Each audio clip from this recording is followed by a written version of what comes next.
안녕하세요. 식약처 유튜브 구독자 여러분, 여러분의 단골 약사 김정은 약사입니다.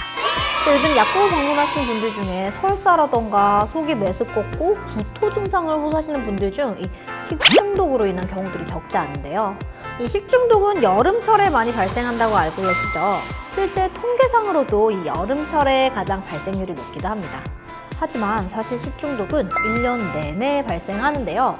우리가 잠시만 빈틈을 보여도 언제든 나타날 수 있는 감염성 질병입니다.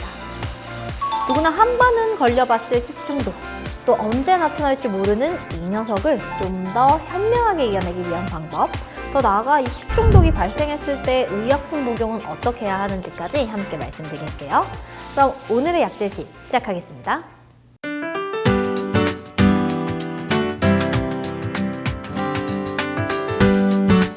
오늘도 잊지 말고 구독과 좋아요 부탁드려요.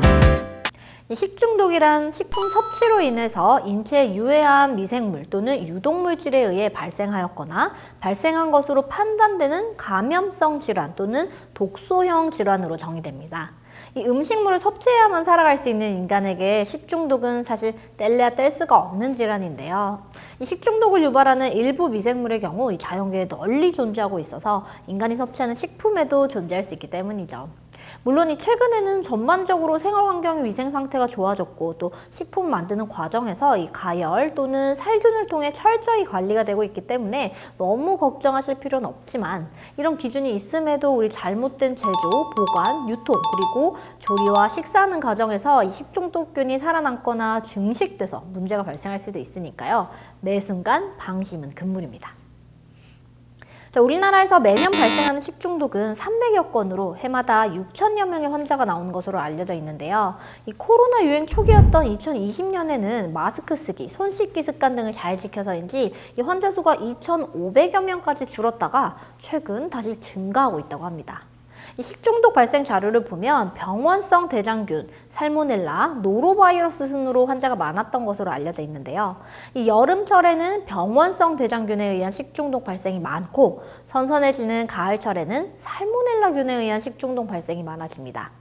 겨울엔 좀 낫지 않을까 하시겠지만 이 겨울에도 식중독은 꾸준히 발생합니다. 바로 노로바이러스 때문인데요. 이 노로바이러스는 영하 20도에도 생존이 가능하고 사람 간 감염 가능성이 있기 때문에 꼭 여름철만 이 식중독 주의가 필요한 것이 아닙니다.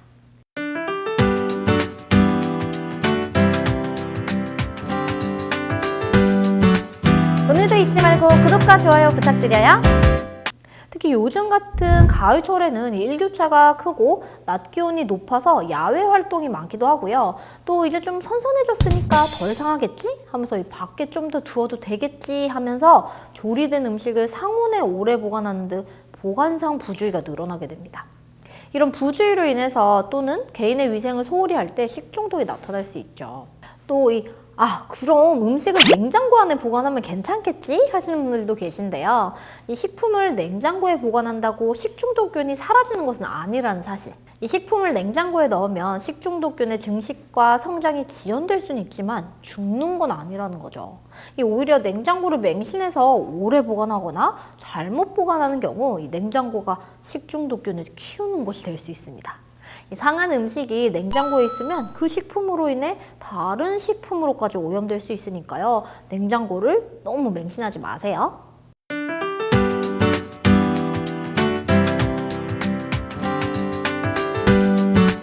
오늘도 잊지 말고 구독과 좋아요 부탁드려요.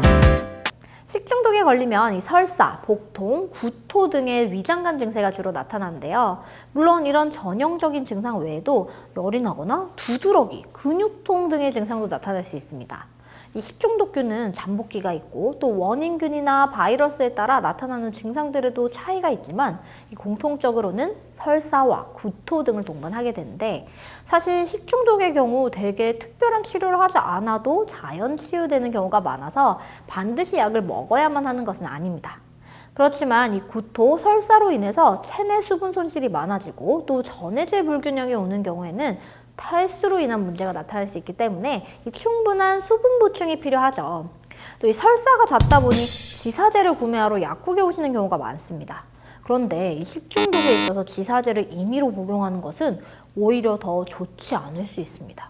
저희 설사라고 하는 것은 장의 운동이 어떤 원인에 의해서 과도하게 움직이면서 제대로 된 흡수를 하지 못하는 상태가 되기 때문에 교정이 되어야 하는 증상이 맞긴 하지만요. 역으로 장을 자극하는 독소나 유해 미생물을 체외로 배출시키는 기전이 되기도 합니다. 특히 이 식중독은 이러한 병원균이나 독소 물질에 의해서 나타난 경우이기 때문에 이 설사를 멈추고자 장의 운동성을 떨어뜨리는 지사제를 사용하게 되면 위장을 자극하는 병원균이나 독소 물질이 장내에 갇혀버리는 형국이 되고 마는데요. 따라서 이 식중독에 의한 설사라고 판단이 된다면 1차적으로는 탈수가 오지 않게 충분한 수분을 섭취하면서 특별한 약제를 사용하지 않고 지켜보거나 혹은 설사가 너무 심하다라고 하면 디옥타헤드랄 성분과 같은 흡착성 지사제를 복용하는 것이 맞습니다. 자, 이 흡착성 지사제는 설사의 원인이 되는 세균이나 독소, 염증 유발 물질들을 흡착해서 함께 몸 밖으로 끌고 나오는 작용을 하게 되는데요. 이 다른 약이나 음식과 함께 복용을 하면 해당 약이나 음식에 붙어서 본연의 작용할 수 없기 때문에 꼭 식사 2시간 뒤 혹은 식사 1시간 전에 복용해야 한다는 점도 기억해 두세요.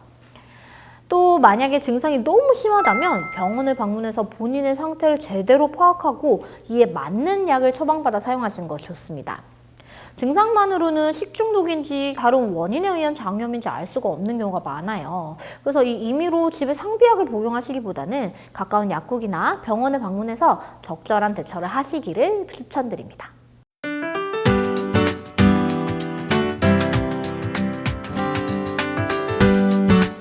오늘도 잊지 말고 구독과 좋아요 부탁드려요. 자, 누구나 걸릴 수 있는 식중독. 어떤 사람에게는 가벼운 증상으로 넘어갈 수도 있겠지만 심한 경우 누군가에게는 사망에 이르게 할 수도 있는 무서운 질병입니다. 자, 모든 질병이 그렇지만 예방법이 가장 최선의 치료죠. 그럼 생활 속에서 지키기 쉬운 식중독 예방 수칙 몇 가지를 알려드릴게요. 자, 첫 번째, 손 씻기. 자, 우리 코로나 때 우리가 열심히 손 씻었던 것들 다들 기억하고 계시죠? 자, 음식을 조리하기 전 또는 먹기 전에는 반드시 손 씻기 잊지 마세요. 자, 비누 등 손 세정제를 이용해서 30초 이상 손을 깨끗이 씻어주시면 됩니다. 두 번째, 구분 사용하기. 자, 육류, 계란 등 식중독균이 남아있기 쉬운 식재료는 쌈이나 샐러드처럼 그대로 먹는 음식과 이 조리도구, 그릇을 구분해서 사용하셔야 됩니다. 교차 오염으로 식중독균이 생길 수 있으니까 주의하셔야겠죠? 자, 세 번째, 충분히 익혀 먹기.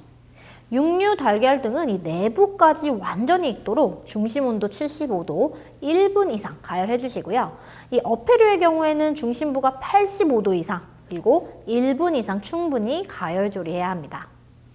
이 채소류의 경우도 가급적이면 익혀 먹을 수 있는 것이 가장 좋긴 하고요. 이 과일 채소용 세척제로 세척을 하고 흐르는 물에 30초 이상 깨끗이 씻은 후에 2시간 이내에 사용하거나 즉시 냉장 보관해야 된다는 사실.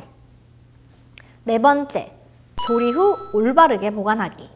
이 만약 나들이용으로 도시락을 만들 경우 밥과 반찬은 식힌 후에 따로 담아주시고요. 아이스박스 등을 이용해서 10도 이하로 보관을 하셔야 합니다.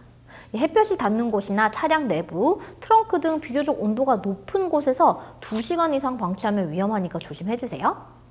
자, 이 외에도 안전성이 확인되지 않은 계곡물이나 샘물 등의 섭취는 피해주시고요. 덜 익은 과일, 야생 버섯도 함부로 채취해서 드셔서는 안 된다는 점 기억해주세요. 자, 식중독에 대해 알아본 오늘의 약국이 즐거워지는 시간. 흔하게 걸릴 수 있는 질병인 만큼 이 집에 있는 상비약만으로 해결하시려는 경우가 많은데요. 임의로 잘못 약을 복용했다가는 오히려 병을 키울 수 있다는 사실. 그리고 간단한 몇 가지 예방법만으로도 우리 식중독에서 벗어나서 건강한 생활을 유지할 수 있다는 것 기억해주세요. 그럼 다음 시간에도 유익한 정보와 함께 돌아올게요. 그럼 안녕!